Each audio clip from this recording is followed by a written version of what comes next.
वेदाचे बाबा काय झालंय मला सांगा। मला त्या बाईच्या जवळही जायची इच्छा होत नाहीये। ती बाई समोर आली की मला बाबा दिसतात। कधी नव्हे तर माझ्या सख्या आईची आठवण येते। ज्या बाईने माझ्या बाबांना, माझ्या आईला, अंबिकाला मारलं, त्याच बाईला मला आई म्हणावं लागतंय। वेदाचे बाबा हे बघा, काही दिवस तुम्हाला हा त्रास सहन करावाच लागेल। कळतंय मला, फक्त अवघड जातंय।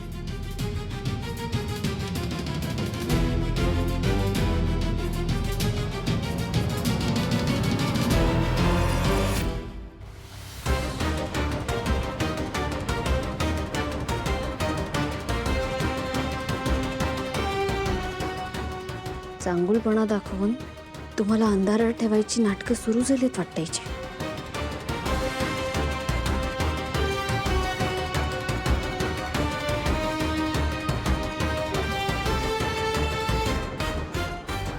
मला म्हणे सगळं आधीसारखं करूयात। या बाईची नाटकं बंद होत नाही।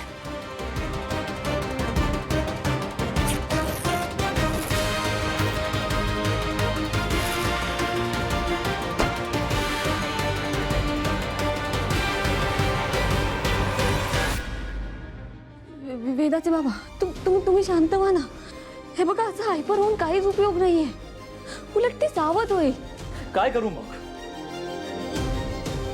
ह्या गोष्टीचा विचार जरी केला तरी माझ्या तळपायाची आग मस्तकात जाते।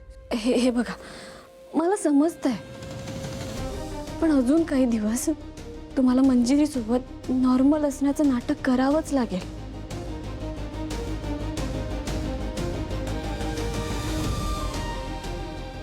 प्लीज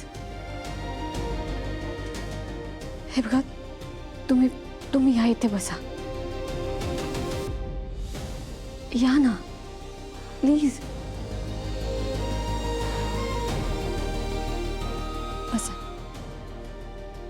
मी पाणी घेऊन येते तुमच्यासाठी। हां,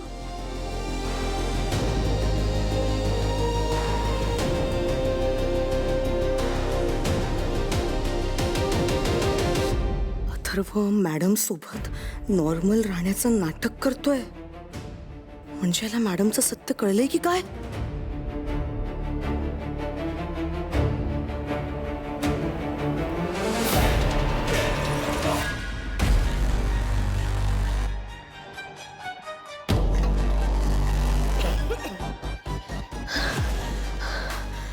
माय गॉड, मला ना आता सगळं हळूहळू कळायला लागलंय।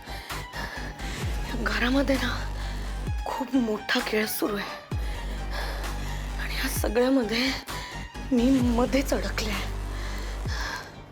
मला कळत नाही, जर अथर्वला मंजिरीबद्दल सगळं सत्य माहित आहे तर तो यावर काही ऍक्शन का घेत नाहीये? गप्प काय? शी, या सगळ्या गोष्टीवर विचार करून सुद्धा माझं डोकं फिरायला लागलंय। काय सुरू आहे, काय घडतंय, काहीच कळत नाहीये। इतकं कन्फ्युजिंग आहे सगळं।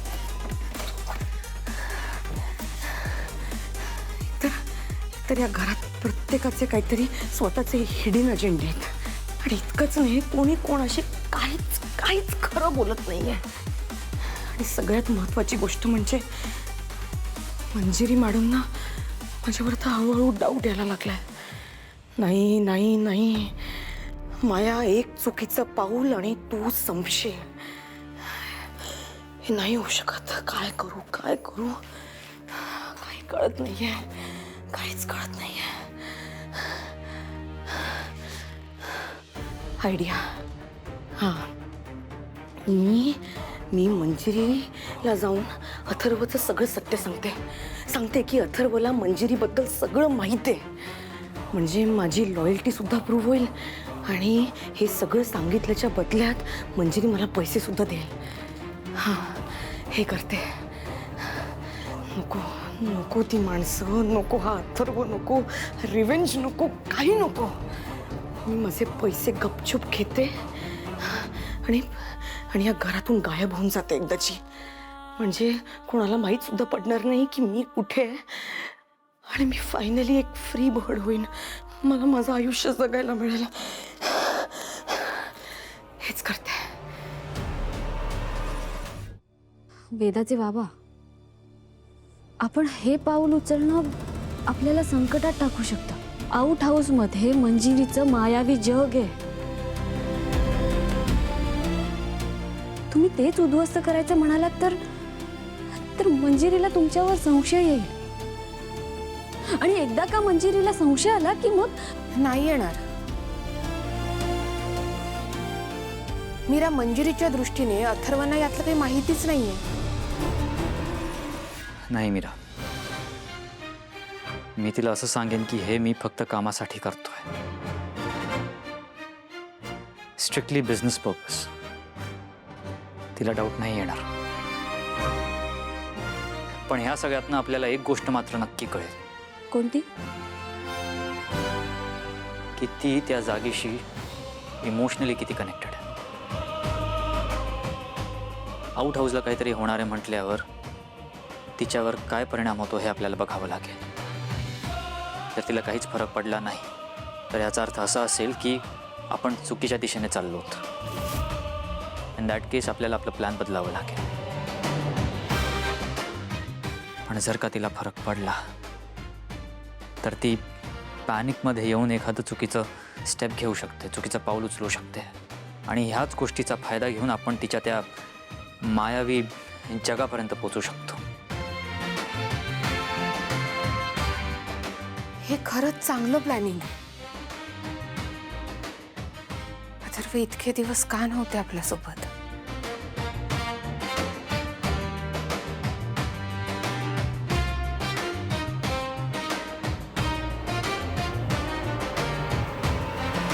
मार्जरी, कधी कधी आपण क्षुल्लक गोष्टींची काळजी करत बसतो. इतकी वर्ष अथर्वच्या रक्तात मी जी माझी खोटी माया मिसळली ती एक ना एक दिवस कामी येईल याची मला खात्री होती. मानवी भावनांशी खेळणं खूप सोपं असतं. थोडं प्रेम, थोडी माया, थोडा विश्वास दाखवला की ते आपोआप त्या जाळ्यात अडकतात. आणि या घरात राहून मी इतकी वर्ष तेच करत आली आहे. आणि आता ते जाळं इतकं मजबूत झालंय की अथर्व त्याच्यातून बाहेर पडू शकत नाही. त्याला असं वाटतं की तो त्याच्या मनाने निर्णय घेतो, पण त्या विचारांच्या मागे माझीच सावली असते. आपण केलेले कष्ट कधीच वाया जात नाही.